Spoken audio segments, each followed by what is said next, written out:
संतांच्या मांदियाळीमध्ये परमक पूजनीय प्रातस्मरणीय प्रमुख असं स्थान ज्यांना लाभलं अशा भागवत धर्म संप्रदायाच्या मंदिराच्या कलशस्थानी विराजमान असणारे देहूचे सुप्रसिद्ध संत वैराग्य राग रसिक आणि भागवत धर्माला अत्युच्च शिखरावर नेऊन पोहोचवणारे असे संत श्रेष्ठ तुकोबाराय यांचा सर्व परिचित सर्वांच्या पाठांतरातला सर्वांच्या माहितीतला अभंग आज निरूपणाकरता घेण्याचा प्रयत्न केलाय।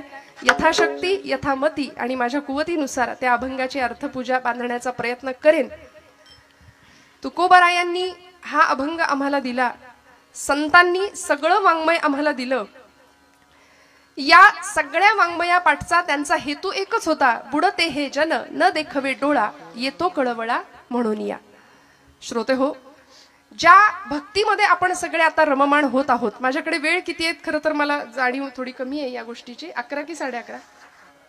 11:30 ना? नक्की ना? विठ्ठल विठ्ठल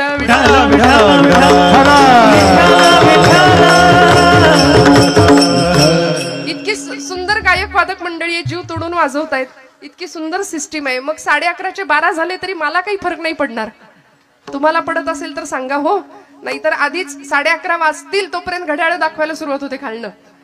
पण तसं काही नाही, इथे सगळे उत्साह आहे सगळ्यांच्या चेहऱ्यावर, फ्रेश रिलॅक्स सगळे बसलेत असं मी समजते बरं का।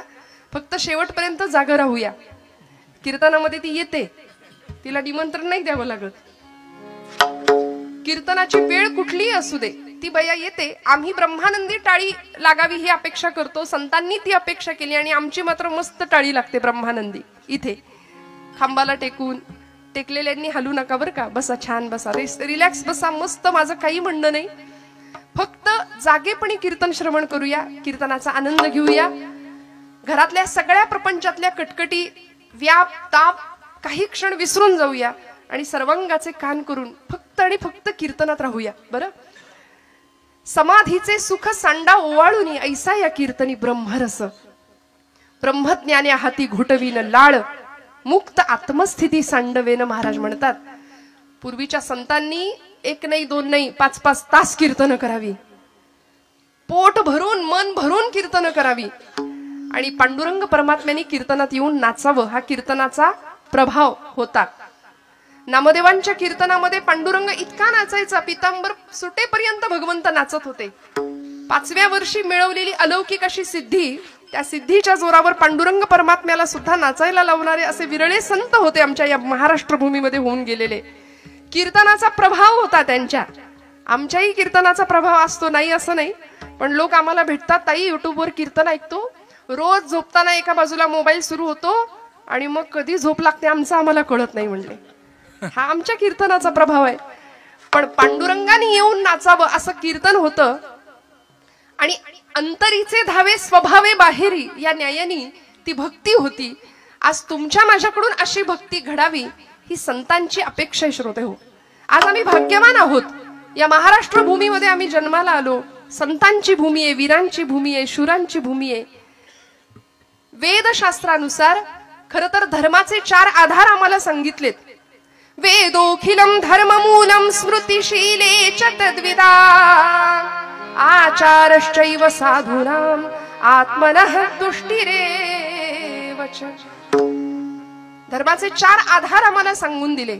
वेदोखिलम धर्ममूलम, वेद प्रामाण्य हा पहिला आधार आहे धर्माचा। स्मृतिशीले च तद्विदाम, स्मृती श्रुती ग्रंथ आमच्याकडची पुराण, वेद प्रामाण्य स्मृती ग्रंथ, या पुढे जाऊन आचारश्चैव साधूनाम, साधू संतांचा आचार, संतांचं आचरण, तिसरी गोष्ट आणि चौथा मुद्दा आहे आत्मनः तुष्टिरेव च, स्वतःच्या आत्म्याला मिळणारं समाधान, तुष्टी, आनंद। या 4 बाजूंनी धर्माचे आधार सांगितलेत। आम्ही जीवन जगत असताना कसं जगलं पाहिजे, आम्ही सहज बोलताना म्हणतो धर्मानी वागावं, धर्माचं आचरण आमच्याकडून व्हावं। मग हे आधार आहेत, वेद प्रामाण्य, स्मृती ग्रंथ, साधू संतांनी जे सांगितले ते, किंतु परंतु मनात संशय न आणता ऐकावं, त्या मार्गाने वाटचाल करावी। खरं तर कुठलाही अधिकार नसताना परमादरणीय बाबांसारख्या अनेक महनीय कीर्तनकारांच्या पावलावर पाऊल ठेवून त्या पायवाटेवरून आम्ही सगळी मंडळी चालत आहोत आणि आपल्या सगळ्यांचे आशीर्वाद मिळवतोय. हे धर्माचं आचरण आहे बरं. स्मृतिशीलेच तत्विदाम आचारश्चैव साधूनाम, साधू संतांचा आचार. आणि चौथी गोष्ट आत्मनः तुष्टिरेवच. शेवटी सगळं कशासाठी आहे मला सांगा. आपण जागे आहात ना सगळे महिला वर्ग. एवढ्या संख्येने बघायची खरं मराठवाड्यातच मला वाटतं ही संख्या बघायला मिळते आणि हा आनंद. एकदा इथे येऊन बघा काय मस्त दिसतंय. दिसायला देखणं रूप म्हणजे आत्ता येऊ नका पण इतकं छान दिसतंय. आपण सगळे इतके उत्साहाने बसलात आणि शेवटपर्यंत सगळ्यांचे चेहरे मला दिसतायत. यासाठी संयोजन मंडळीचे सगळ्यात पहिल्यांदा आभार मानूया. टाळ्या वाजवा जोरदार त्यांच्यासाठी. का मी असं म्हटलं प्रकाश योजना सुद्धा सुंदर आहे कारण बऱ्याचदा सगळा प्रकाश जो काय असतो तो आमच्या इथे डोक्यावर असतो. जो काही 2 तास पाडायचा तो तुम्हीच पाडा प्रकाश. त्यामुळे चेहरे दिसत नाहीत. संभ्रम राहतो आहेत की झोपली आहेत माणसं. पण इथे सगळ्यांचे चेहरे मला छान दिसत आहेत. आपण सगळे छान अत्यंत उत्साहाने कीर्तनाला बसलेले आहात याची मला जाणीव आहे. सगळं कशा करता चालू आहे मला सांगा. आपण इथे बसलो आहोत कशा करता. सुखा करता आनंदा करता. जो आनंद आम्हाला प्रपंचात मिळत नाही कारण रोजच्या धकाधकीच्या धावपळीच्या जीवनाने फक्त आमची वखवख वाढवली आहे. पण भक्ती आणि अध्यात्म या 2 गोष्टी अशा आहेत माणसाला मिळालेल्या आनंदामध्ये तृप्त आणि समाधानी राहण्याची वृत्ती आम्हाला या माध्यमातून मिळाली आहे. ही वृत्ती आम्हाला भक्तीने शिकवली आहे. जीवनात नसलेला आनंद मिळवायचा कसा आणि आहे तो आनंद वाढवायचा कसा हे ज्याला कळलं त्याला भक्त म्हणतात बरं. ज्याच्या माध्यमातून कळलं त्याला उपासना म्हणतात. ज्याच्यामुळे चित्तवृत्ती प्रशांत होते. विठ्ठल विठ्ठल विठ्ठल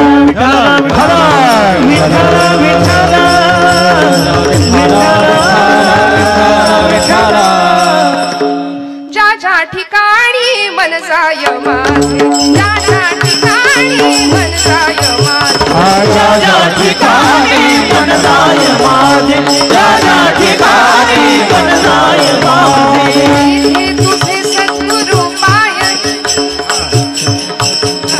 त्या त्या स्थळी हे निजरूप तुझे, त्या त्या स्थळी हे निजरूप तुझे, राजा स्थळी हे निजरूप तुझे, राजा स्थळी हे निजरूप तुझे, देवी तो मस्तक त्या ठिकाणी, देवी तो मस्तक त्या ठिकाणी, देवी तो मस्तक ठिकाणी, देवी तो मस्तक त्या ठिकाणी, तेथे तुझे सद्गुरु पायलो, तेथे तुझे सद्गुरु पायलो, तेथे तुझे सद्गुरु पायलो, तेथे तुझे सद्गुरु पायलो. कीर्तनामध्ये सुद्धा वक्त्यांनी सुद्धा मन कुठे जात नाही ना याचं भान सांभाळावं लागतं. म्हणून ज्या ज्या ठिकाणी मन जाय माझे, त्या त्या ठिकाणी निजरूप तुझे. ज्याच्यामुळे अंतर्वृत्ती बहरून येते, चित्तवृत्ती प्रशांत होते, दुसऱ्याच्या हृदयातलं दुःख जाणण्याची संवेदनशीलता प्रतीत होते, त्याला म्हणायचं अध्यात्म. लोकांना वाटतं अध्यात्म म्हणजे खूप काहीतरी मोठं, म्हणून आपण हसलो तर आध्यात्मिक ठरणार नाही की काय, म्हणून माणसं अशा असतात गप्प, हसायला तयार नाहीत, बोलायला तयार नाहीत. अजिबात इकडे तिकडे बघायचं नाही, आपलं आपण. असं नाहीये. संतांनी जगाचा तो भार आपुल्या शिरावर ऐसे थोडे तर वाटो द्या हो, असं अध्यात्म आम्हाला शिकवलंय. ज्ञानदेवांनी अवघा संसार सुखाचा करीन ही प्रतिज्ञा घेतली. अतींद्रिय परी भोगवीन इंद्रिया करवी अशी क्रांतिकारक प्रतिज्ञा करणारे ज्ञानोबाराय संत मंदिळीत परमपूजनीय प्रातस्मरणीय विश्ववंद्य विश्व माऊली पदाला विराजमान होतात. का हो?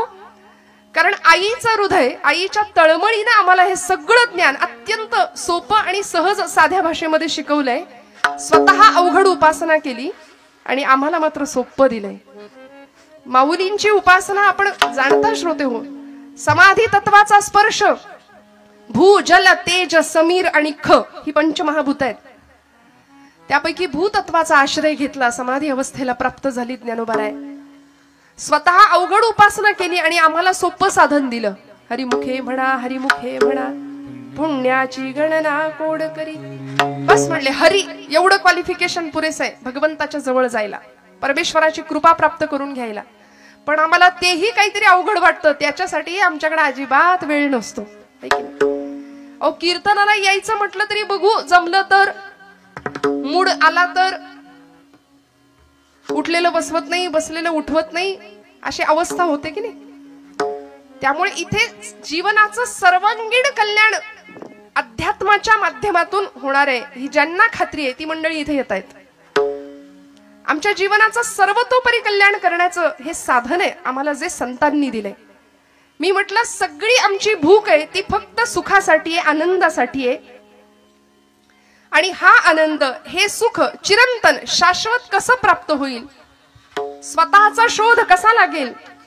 आज आम्हाला प्रश्न पडतो, हु आय एम, मी कोण आहे, what is the mission of my life.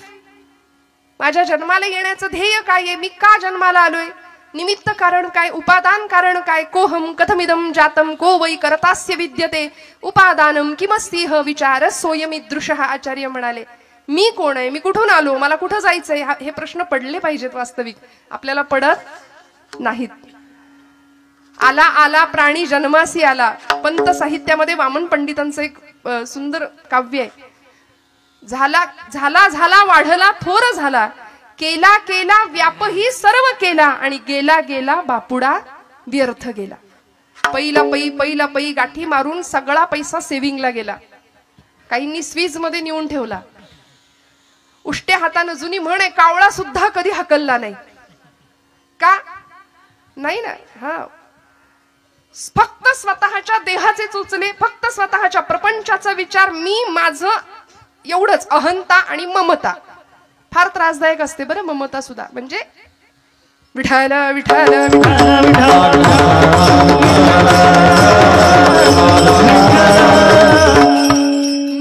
मी माझं यामध्ये आम्ही गुंतून गेलो, आणि यातून बाहेर पडणं फार महत्वाचं असतं. हे ज्या संतांना कळालं ते संत विश्वाचे मायबाप ठरले, कारण आम्हाला त्यांनी उत्तम दिशा दिग्दर्शन केलं.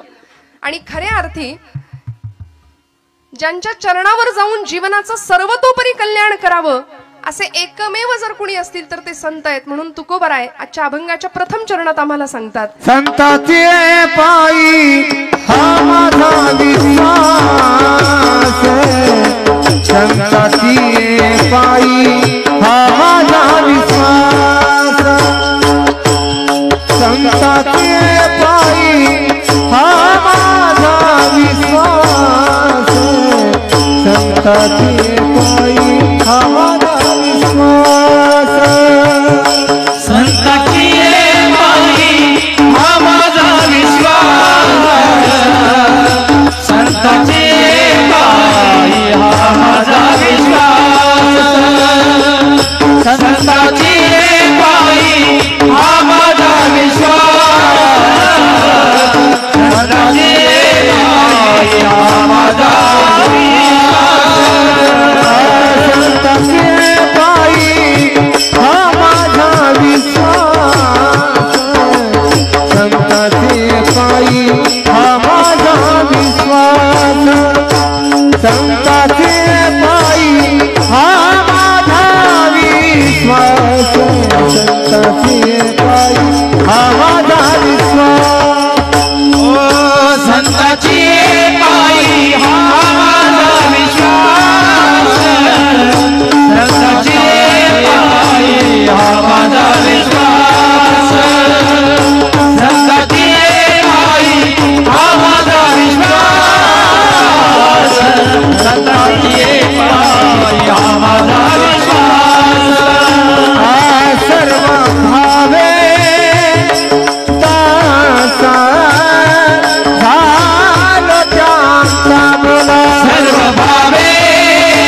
गोष्टी माझे हित करीती सखा गोष्टी माझे हित करीती सखा गोष्टी माझे हित करीती सखा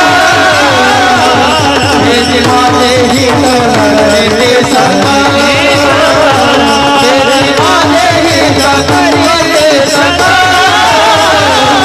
गोष्टी माझे हित करीती सखा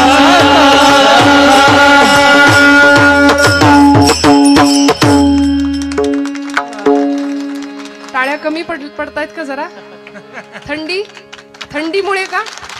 मागे हे एका दिवसात शक्य होत नाही हो. निर्जीव चामड्यातनं आवाज काढायचा, तुमच्या माझ्या हृदयाला हिलावून टाकायचं, गळ्यातून स्वरब्रह्माची उपासना करायची, नादब्रह्माची. आणि कीर्तनामध्ये तेव्हाच रंगदेवता येते. स्वरब्रह्म, नादब्रह्म आणि शब्दब्रह्म एकत्र येतं, तेव्हा साक्षात परब्रह्म साकार होतं. त्यामुळे छान कौतुक मनातून यावं, आतून यावं. असं म्हणतात दाद मागून मिळते ती दाद नव्हे, दाद आपोआप यावी लागते. खोकला यावा तशी दाद येते आपोआप. उत्साहाने टाळ्या वाजल्या पाहिजेत. छान जिथं कौतुक करावं असं वाटतंय तिथं मोकळ्या मनाने कौतुक करावं बरं का, हातचं राखून अजिबात नाही. संतांची पायी हा माझा विश्वास, सर्व भावे दास झालो त्यांचा.